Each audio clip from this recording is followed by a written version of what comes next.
వందే గురుపదద్వంద్వం అవాంగ్మానసగోచరం రక్తశుక్లప్రభామిశ్రం అతర్క్యం త్రైపురం మహ బ్రహ్మాస్త్రకుండికాస్తాం శుద్ధజ్యోతిస్వరూపిణీం సర్వతత్వమయీం వందే గాయత్రీం వేదమాతరం.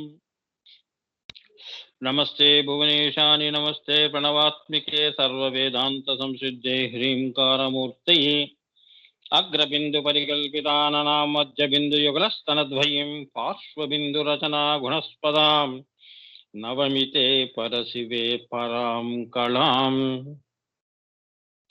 కామేశ్వరీం పరాం మీడేకాదిహాదిస్వరూపిణీం మాతృకావర్ణలిప్తాంగీం మహాశ్రీచక్రమజ్జగాం మహాత్రిపురసుందరీం. ఓం హ్రీం హ్రీం హ్రీం. గురుకృప మాతృకృప. ఓం హూం హూం ఓం హ్రీం ఓం ఓం హ్రీం ఓం హూం హూం ఓం. అఖండాత్మ పరచిద్గణ నిసర్గదత్త ఓం. నిసర్గాత్మ పరచిద్గణ అఖండదత్త ఓం. పరానంద చిన్మయగణ బ్రహ్మదత్త ఓం. విరాట్ స్వరాట్ సామ్రాట్ గణ విష్ణుదత్త ఓం. సర్గస్థితి లయానంత త్రిపురదత్త ఓం. సార్వత్రిక చక్రేశ్వరి సాదాఖ్యశ్రీ లలిత ఓం. నిరంజన నిర్వికల్ప నిస్తులగణ నిత్యదత్త ఓం. మాయాంతరాత్మ మాయాగణ మోక్షదత్త ఓం. మృత్యుర్మృత్యుంజయ మిహిరదత్త ఓం. పూర్ణ బ్రహ్మ పరచితి గణ జ్ఞానదత్త ఓం. విశ్వరూప చక్షుర్గణ విజయదత్త ఓం. దత్తోహం సోహం శివోహం. శ్రీమాత్రే నమః. గురుపాద పాదార విందాలకి నమస్కారం. గురుకృప మాతృకృప. నన్న మనం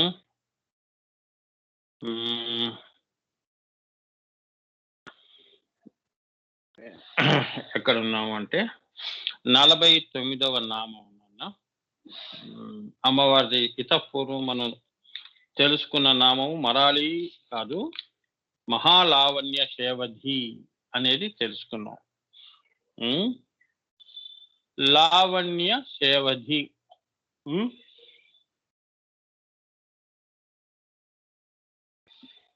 లావణ్య శేవధి అంటే మీకు పూర్తిగా దాని మీద అవగాహన అయ్యేట్టుగా నేను చెప్పడం జరిగింది.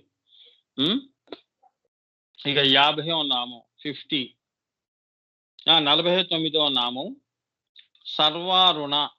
సర్వ ప్లస్ రుణ. సర్వారుణ. సర్వ ప్లస్ అరుణ ఈజ్వల్ టు సర్వారుణ. అంటే సర్వము అరుణతో నిండి ఉన్నది, ఎరుపు వర్ణముతో నిండి ఉన్నది. ఎరుపు దేనికి సంకేతము? సృష్టికి సంకేతము. తెలుపు దేనికి సంకేతము? అది నిరీశ్వరము అయితే, ఈశ్వరము అయితే ఎరుపు అవుతుంది. ఏమా? ఈశ్వరం అయినప్పుడు అది సర్వారుణ. అతపూర్వం తెలుపుగా ఉండిపోవటం అనేది ఏమీ సంకల్పము లేకుండా ఉల్లలితా స్థితిలో పరాశూన్యంలో తెలుపు వర్ణము అంటే తెలుపుగా ఉండిపోవటం అంటే ఏంటి? ఉట్టి ఈశ్వర, సంకల్పము లేని ఈశ్వర. ఇప్పుడు మునులు ఋషులు వీళ్ళందరూ కూడా తపస్సు ధ్యానం చేస్తున్నప్పుడు సంకల్పం పెట్టుకొని, సంకల్ప స్పృహని పెట్టుకొని ధ్యానము తపస్సులు చేయరు. అది నిరీశ్వర స్థితి. తనలో తాను కరిగి ఉన్న స్థితి. అది నిరీశ్వర శ్వేతము అంటారు. అది గనక సంకల్పము పెట్టుకొని బయటికి ప్రదర్శితమవుతే దాన్ని అరుణ అన్నారు. అంటే అప్పుడు గాని మనకి తెలియదు ఈశ్వరుడు సృష్టి సంకల్పము పెట్టుకొని రక్త శుక్ల ప్రభామిశ్రం అంటే ఎరుపు వర్ణములో ఆయన బయటికి రావటం అంటే సంకల్పాన్ని పెట్టుకొని వచ్చాడని, అంటే సృష్టి చేశాడు అని. ఇది తెలుపు ఎరుపుకి ఇది. ఇంకా మన జీవితాల్లో కూడా చూడండి, మన శరీరము అంతా కూడా ఈశ్వరం అయితే జడ పదార్థమే కదా. ఈ లోపల ఏవైతే మనస్సు, బుద్ధి, చిత్తము ఇవన్నీ ఉన్నాయి, ఇవన్నీ ఎరుపు. భావాలు. నువ్వు శరీరంతో భావాలు, ఆలోచనలు, ఊహలు, సంకల్పాలు పెట్టుకున్నంత వరకు గూడా నువ్వు గూడా ఎరుపే. ఎరుపు అంటే ఏంటంటే సృష్టంతా ఎర్రగా ఉందని కాదు. సర్వము ఎరుపు అంటే ఏంటంటే జీవము ఉన్నంత వరకు, సృష్టి ఉన్నంత వరకు అది ఎరుపు. సర్వారుణ అంటే అది సర్వము అంటే ఏంటంటే సృష్టి తర్వాత ఎరుపు వర్ణంతో అలికిందని గాదు. వాళ్ళ సంకల్పం నుంచే ఆయన నిస్సంకల్పంగా ఉన్నప్పుడు తెలుపు వర్ణం. సంకల్పంతో ఉన్నప్పుడు ఆయన ఎరుపు వర్ణం. ఈ రెండిటి యొక్క కలయికే ఈ సృష్టి. అందుకే ఈమె తల్లి ఏమైంది? సర్వారుణ అయింది. అంటే లోపల నుంచి ఎరుపు. ఉట్టి నువ్వు చూసే ఒక కంటితో చూసే ఎరుపు గాదు. ఇప్పుడు నీ విషయంలో గూడా అంతే గదా! నీ భావాలు, నీ కోరికలు ఉన్నంత వరకు గూడా అవన్నీ ఎట్లా వ్యక్తమవుతున్నాయి? ఉదాహరణకి నీకు కోపం వచ్చిందనుకో, ముఖంలో కొద్దిగా ఎరుపు వర్ణం ఎరుపు అనేది వస్తుంది. హ్మ్. ఎరుపు అవన్నీ నీ లోపల భావాలు, నీ యొక్క ఊహలు, ఆలోచనలు, నీ భావాలు, నీ కోపతాపాలు, రాగద్వేషాలు అన్నీ గూడా నువ్వు వ్యక్తపరుస్తున్నావు? శరీరం అనే మాధ్యమం ద్వారా వ్యక్తపరుస్తున్నావు. ఎవరైనా శరీరంగా ఉండి మాట ద్వారా మీకు భావంలో ఎరుపు వర్ణంగా మీకు నేను ఇదంతా చెబుతున్నాను. భాష్యం. అక్కడి నుంచి ఎరుపు అనేది చూసుకోవాలి. అంతేగాని సృష్టి తర్వాత ఆమె ఎరుపయిందని గాదు. నిరీశ్వరము నుంచి ఆమె సర్వారుణ. ఎక్కడి వరకు పిపీలికాది బ్రహ్మ పర్యంతము ఆమె. అందుకే సూర్యోదయము గూడా ఎరుపు వర్ణముతోనే మనకి రోజు ఉదయిస్తా ఉంటాడు సూర్యుడు. అవునా? ఇదే సంకేతము. భగవంతుడున్నాడు అని అనటానికి నిదర్శనము సృష్టి ఎరుపుగా ఉండటమే. నీలో ప్రవహించే రక్తము గూడా ఎరుపే. అదే చైతన్యము. అమ్మవారి ఈశ్వర శక్తి అంటారు. చైతన్యం ఉంది కాబట్టి బ్లడ్ సర్క్యులేషన్ అంటారు కదా. సూర్యకిరణాలన్నీ కూడా సృష్టిలో రక్తవర్ణము, రక్త కిరణాలంతా కూడా బ్లడ్, రక్తం. దాని ద్వారా ఈ సృష్టి పోషించబడుతోంది. నీ రక్తం ద్వారా నీ శరీరం ఎలా నువ్వు జీవించి ఉన్నావో, సృష్టి కూడా సూర్యకిరణాల వలన ఎరుపు వర్ణముతో అవి కూడా వికసించటము, పుష్పించటము, చిగురించటము, అంకురించటము ఇటువంటివన్నీ జరుగుతూ ఉంటాయి. ఆ చైతన్యమే లేనప్పుడు సృష్టి అంతా నశ్వరము అంటారు. సర్వారుణ అంటే ఇది ఉపోద్ఘాతం. ఇప్పుడు మనం శ్రీ విద్యా అంతర్గతంగా సర్వారుణ అంటే ఏంటో అమ్మవారు, ఆ తల్లి, ఈశ్వరి అది తెలుసుకుందాం. అంతయు ఎరుపుమయముగా ఉండేది అని అర్థం. ఆ తల్లి శరీర వర్ణము ఎరుపు. ఆమె ధరించిన కిరీటములోని మాణిక్యములు ఎరుపు. ఆమె సర్వము అరుణ స్వరూపముగా ఉంటుందని సామాన్యమైన అర్థం. ఇది సామాన్యమైన అర్థం. జీవులు ఇంతవరకే ఆలోచన చేస్తారు. నేను ఉపోద్ఘాతంలో పూర్వం చెప్పాను కదా, ఎరుపు అంటే ఏమిటని. సంకల్పము, నిస్సంకల్పము నుంచి. సృష్టికి పూర్వము, సృష్టికి ముందు తెలుపు ఎరుపై అక్కడి నుంచి ఆ ఎరుపు సర్వయు అన్నాడు. సర్వారుణ అంటే అక్కడి నుంచి మీరు లెక్క కట్టాలి. అంతేగాని సామాన్య అర్థం పెట్టుకొని ఆ తల్లి శరీర వర్ణం ఎరుపుగా ఉంటుంది. శరీర వర్ణం ఎరుపుగా ఉంటుందంటే మన పాంచభౌతికమైన శరీరం కాదు. ఈ సృష్టియే తానే నిండి ఉన్నది అని సర్వారుణ. అర్థమైందా? తారాకోటి, సూర్యచంద్రులు, గ్రహ తారాకోట్లన్నీ కూడా ఆమెకి హారముగా ఎరుపు మణులు. ఆమె మెడలో మణులు. ఆమె చేతిలో కూడా అక్షమాల ఉంటుంది. అవన్నీ వర్ణములు. అలా మీరు ఏంటంటే అబ్స్ట్రాక్ట్ గా చూడాలి. ఏమా అబ్స్ట్రాక్ట్ గా నీకు ఇటువంటి ఆలోచన నీ మనసు పెరిగిందనుకో, అప్పుడు నువ్వు అమ్మ మనసును పొందుతావు. ఎరుపు అనే దాంట్లో నువ్వు ఎరుపు అన్నది నీకు తెలుస్తుంది. దాన్ని నువ్వు అనుభూతి చేయగలుగుతావు. ఏమా? సో అన్ని భావాలకి కూడా ఎరుపే. సంకల్పమే. మీ సంకల్పాలు, ఊహలు, ఆలోచనలు, పనులు చేయటం, ఉత్సాహం, ఉరకలేస్తుంది అంటారే, ఉత్సాహం ఉరకలేస్తుంది అన్నప్పుడు ఎంత పనులు చేస్తాం? ఇవన్నీ ఎరుపు వర్ణం వలన జరిగేవి. సృష్టంతా ఎరుపు వర్ణంతో జరిగింది అని. అమ్మవారు ఈశ్వర ప్రతిబింబం పెట్టుకొని ఉన్నది అంటే ఏంటంటే, ఆ ఎరుపులోనే తెలుపు కలిసి ఉన్నది అని, సముద్రంలో ఉప్పు కలిసి ఉన్నట్టు ఉన్నాడు శివుడు. నీకు పైకి కనిపించడు. అంతర్లీనంగా ఆవిడలో కరిగి ఉన్నాడు. అంటే ఏంటంటే, ఒకే వస్తువులో ఇద్దరు ఉన్నారు అని. కంటైనర్ కంటైన్డ్ అన్నాక అంగము అంగీలా ఉన్నారు ఇద్దరు. ఈ శరీరము నీ మనసుని వేరు చేయగలుస్తామా? అలా ఉన్నారు. ఎరుపు తెలుపు అంటే అది శివపార్వతుడు అని. ఇక గుప్త నామాలకొస్తే మొదటిది అరుణ అంటే ఏంటో తెలుసుకుందాం. అరుణ అనగా రక్త బిందువు అని గుర్తు పెట్టుకోవాలి. అనగా అదే జగత్ ప్రసవిని, సావిత్రి, గాయత్రి, జగన్మాత అంటారు కదా, అది. ఏమ్మా?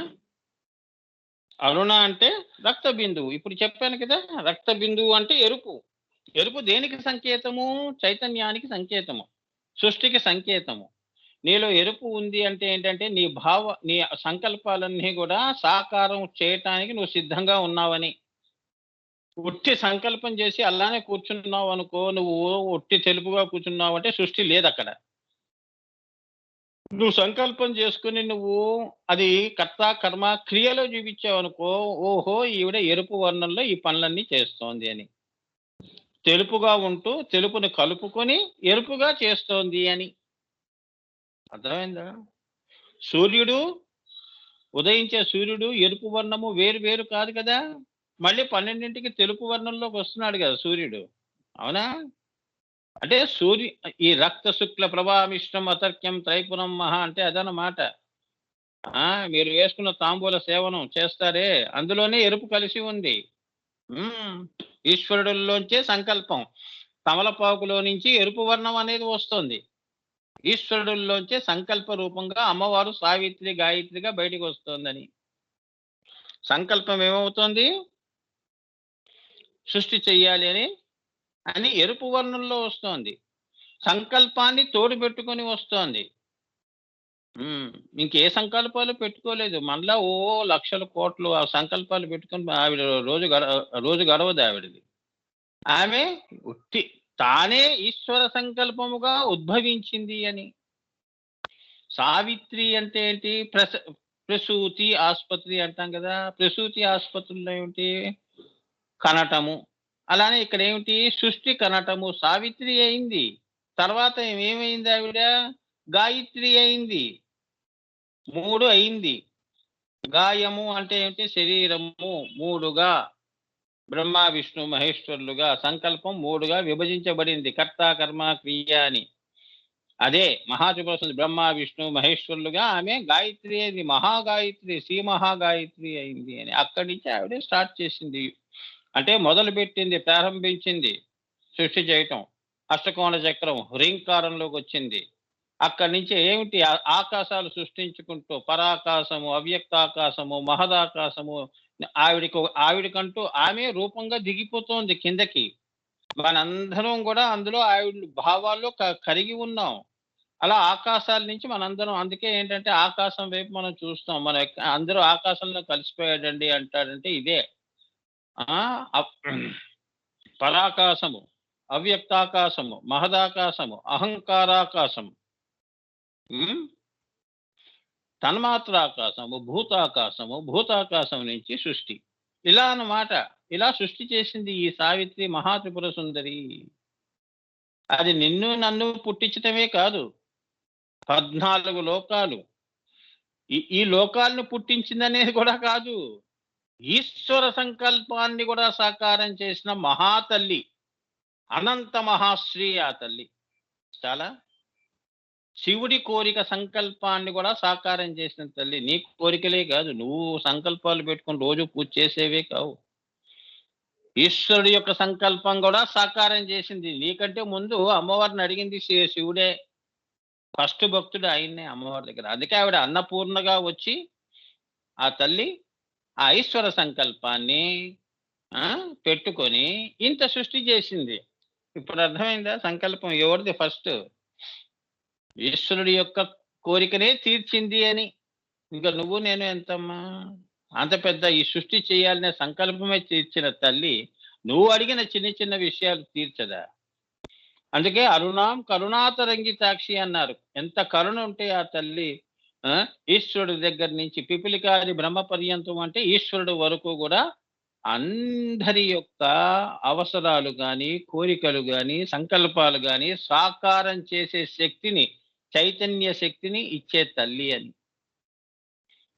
నువ్వు ఒక సంకల్పం పెట్టుకొని నేను ఆ పని ఎలా అన్నా చెయ్యాలి అనుకుంటే ఆ శక్తిని ఇస్తుంది గానీ, నీ కోసం ఆ పని చేసి పెట్టదు. నీలో ఆ ఉత్సాహం ఉరకలేస్తుంటుందన్నమాట. ఆ శక్తి ఆంజనేయ స్వామి ఎలా మరి పనిచేశాడు? రామనామము. రామనామమే అమ్మవారి యొక్క రక్తవర్ణము. ఆ ఎరుపే ఆయనతో అంతంత గొప్ప గొప్ప కార్యములు చేయించటం జరిగింది. ఆంజనేయ స్వామి చెప్పారు కదా! రామ మంత్రాన్ని మించింది లేదు అన్నారు. రామ అంటే అమ్మవారు రామాయై నమః. రా అంటే మళ్ళీ చితగ్ని, మళ్ళీ ఎరుపు. ఆ నామం ఎప్పుడు స్మరిస్తాడు కాబట్టి అనంతమైన శక్తి ఆయనలో అనిమా సిద్ధి, గరిమా సిద్ధి ఈ సిద్ధులన్నీ గూడా ఆయన శరీరంలో ఆ! అమ్మవారు తిష్ట వేసుకొని కూర్చుంది. అందుకే మరి ఆయన ఆకాశం దాటటం ఒక లెక్క. అవునా? ఒక మరకటము అంత గొప్ప కార్యాన్ని శ్రీరాముడు ఆంజనేయ స్వామి మీద పెట్టిన నమ్మకం సాకారం చేశాడు. ఈశ్వరుడు అమ్మవారు మీద పెట్టిన ఇది ఆ తల్లి సాకారం చేసి నేను చేశాను అని చెప్పింది. అందుకే అమ్మవారికి ఆంజనేయ స్వామి మహానుభావులు ఉంటారే వాళ్ళకి తెలియని విషయం అంటే ఏం లేదు. అర్థమైందా?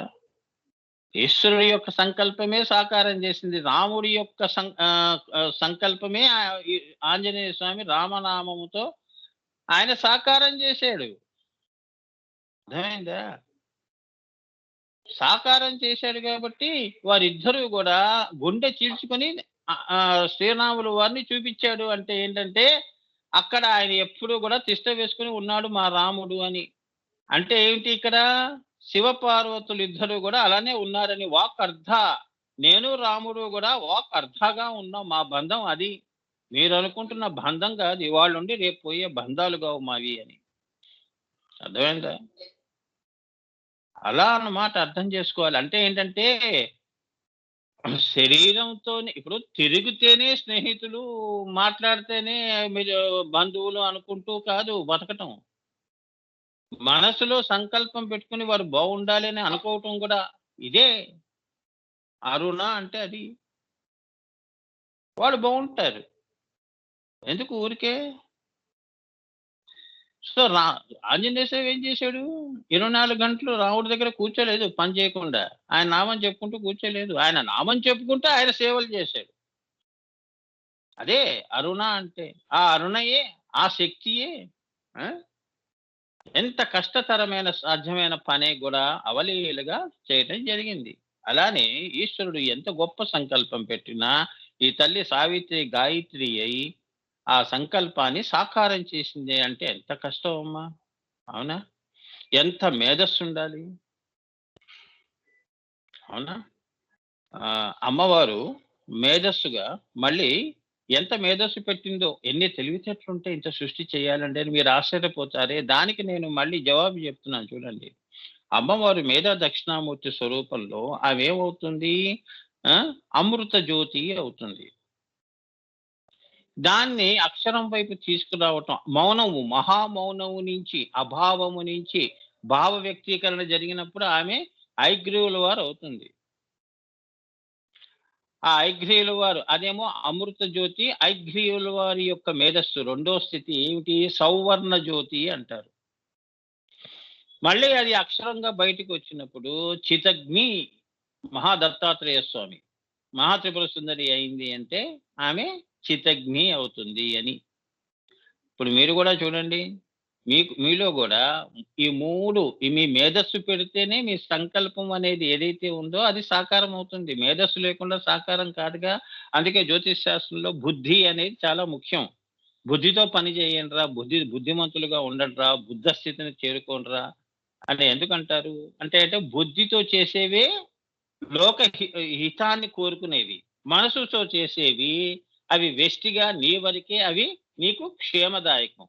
అదే గనక బుద్ధి, మనసు 2 కలిసి చేసేవన్నీ లోకహితము. అదే సర్వే జనా సుఖినో భవంతు.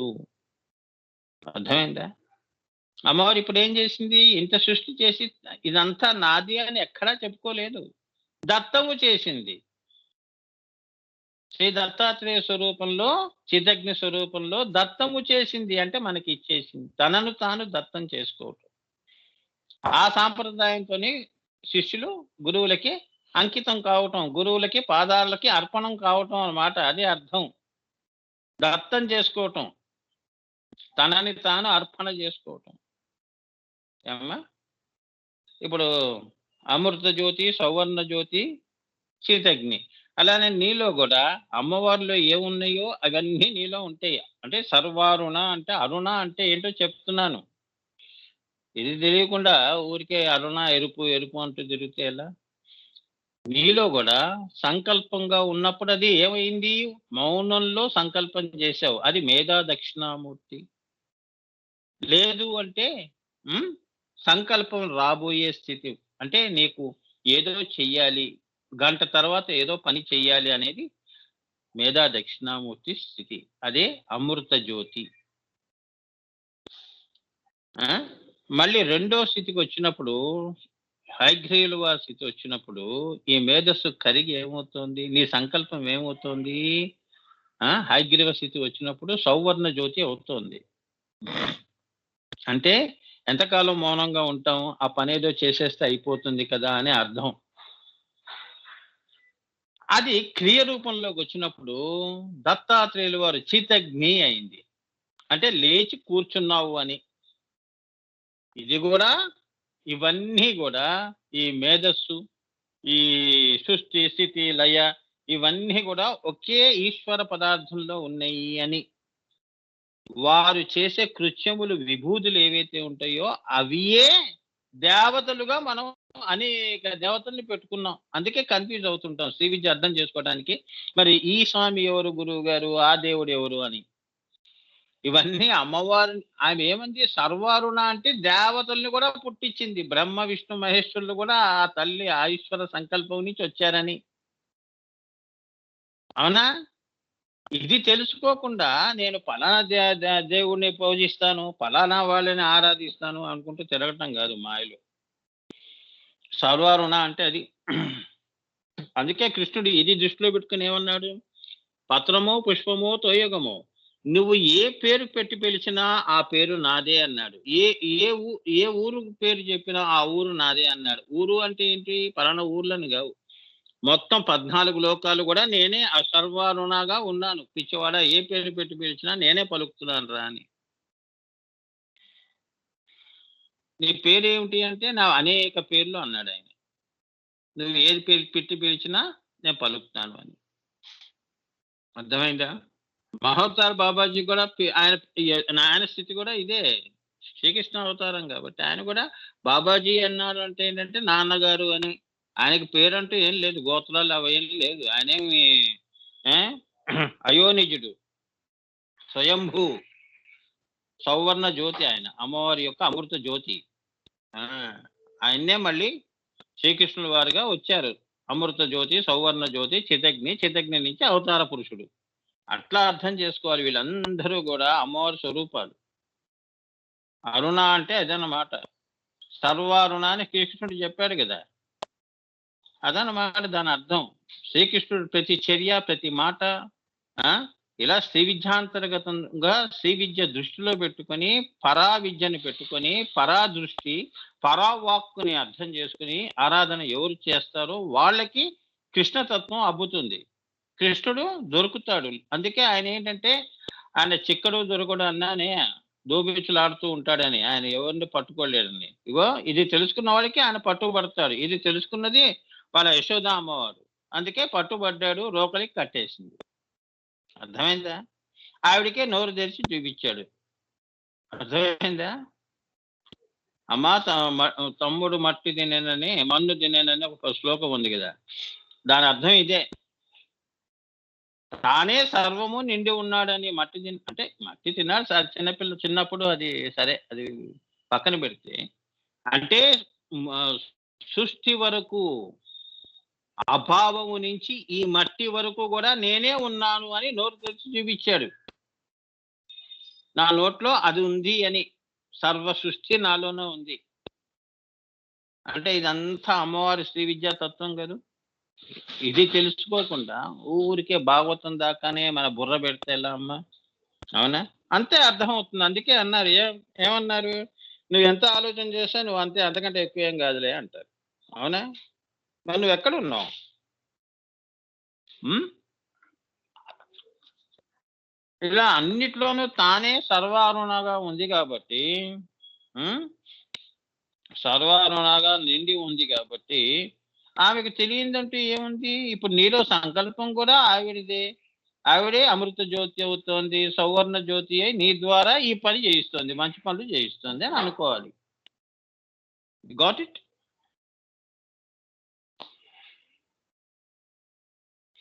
ఆ తల్లియే ఆ సంకల్పం పెట్టుకొని జగత్ ప్రసవని అన్నారు. ఏమ్మా? ఈ జగత్తును సృష్టించింది అని. ఎంత అందంగా చెప్పారు చూడమ్మా. హ్మ్. మనం గూడా ఒక రకంగా ఏంటంటేనమ్మా, మనలో గూడా ఈ శివ పార్వతుల యొక్క తత్వం ఎప్పుడు ప్రతి క్షణము పుట్టిస్తూనే ఉంటాము. హ్మ్.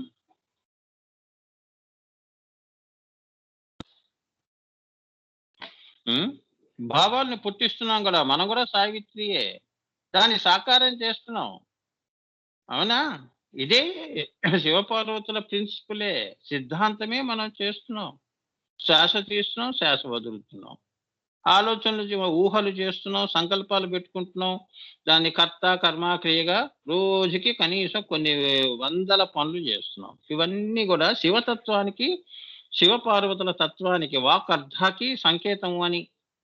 అంతే గదా! నువ్వు గూడా అంతే గదా! ఇప్పుడు కూర్చొని గూడా నువ్వు వింటున్నావు. విని అర్థం చేసుకుంటున్నావు. ఇది శివపార్వతుల యొక్క ఇది. ప్రిన్సిపుల్ అమ్మా. ప్రిన్సిపల్ అంటే సిద్ధాంతం. ఏ సిద్ధాంతం మీద నువ్వు ఆలోచన చేస్తావు? నీకంటూ ఒక ఆధారం ఉండాలి గదా! ఇగో ఇదే స్వామి నా ఆధారము. సంకల్పం చేస్తున్నాను. కర్త, కర్మగా నేనే మనసులో తీసుకుంటున్నాను. క్రియగా చూపిస్తున్నాను. సంకల్పం సాకారం చేస్తున్నానంటే మీరందరూ రోజుకి ఎన్నో పనులు చేస్తున్నారు గదా! ఈ సాకారము అన్నదే అమ్మవారు. ఈ పని అయిపోవటము సక్సెస్‌ఫుల్‌గా విజయవంతంగా ఈ పనయింది అంటే అది అమ్మవారి యొక్క కరుణ అంటారు. అరుణాం కరుణాతరంగితాక్షిం అక్కడ వస్తుంది. అలా నువ్వు ఏంటంటే అమ్మవారిని నీలో అలా కలుపుకోవాలి, తెలుసుకోవాలి. నీవే అమ్మగా అయిపోవాలి. నా సంకల్పాలన్నీ అమ్మవారి సంకల్పాలుగా నువ్వు అంకితం చెయ్యాలి. మాయ గనక వచ్చింది అంటే నేను, వ్యష్టి, వేరు అని వచ్చింది అప్పుడు ఈ కర్మ సిద్ధాంతం వస్తుంది. అప్పుడు అది అయితే అవుతుంది. లేదు అది కష్టము గాని కష్టతరమైన పనులు చేస్తే కష్టమే వస్తాయి. సుఖ దుఃఖాలనే వస్తాయి. ఫలితాలు అలానే వస్తాయి. కృష్ణార్పణం అంటూ చేశావనుకో అమ్మవారు ఏం చేసింది? ఆయన యొక్క సంకల్పమే నా సంకల్పం అని పెట్టుకొని ఇంత పని చేసింది. సృష్టి చేసింది. నువ్వెందుకు చేయలేవు ఆ పని? మనకేం మాయరోగం? ఎప్పుడూ మరి నేను చేశానంటూ భూమి మీద అంతా తిరుగుతూ ఉంటాం.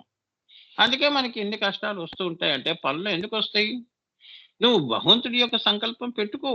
నీ సంకల్పం అది అమ్మవారి సంకల్పం అని నువ్వు పెట్టుకొని చేస్తే తప్పకుండా అవుతుంది. అదే విశ్వాసము అంటారు.